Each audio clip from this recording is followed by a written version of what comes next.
pinili niya na lugar kung saan siya manganganak. So yan din yung nire-ready niyang lugar. Ayan.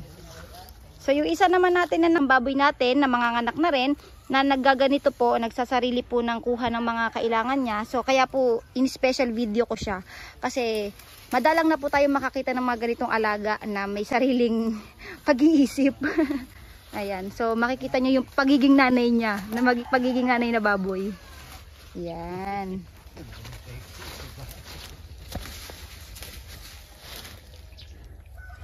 No, nakakatuwa naman yung alaga natin.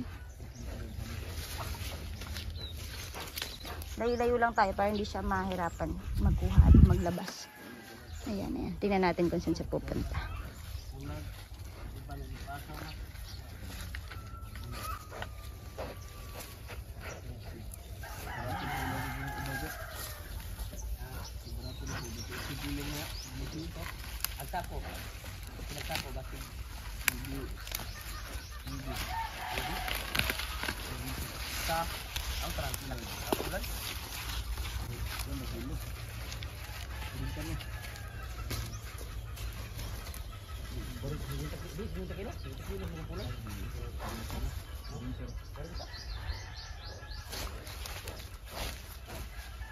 Nilapitan natin yung kanyang nire-ready.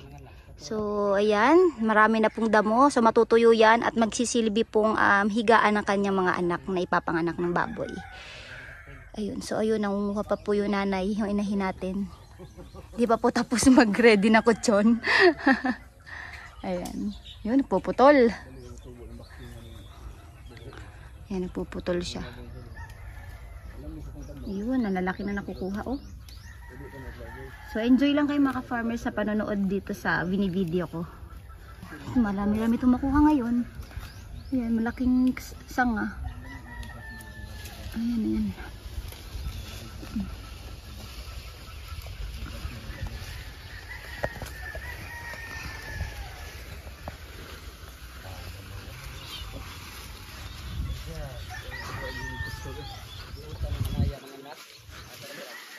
So ayan. Very good, very good. Wow. Very good ka. Wow, ang dami na. Okay na 'to, makapal na. Oh, hindi pa siya tumitigil.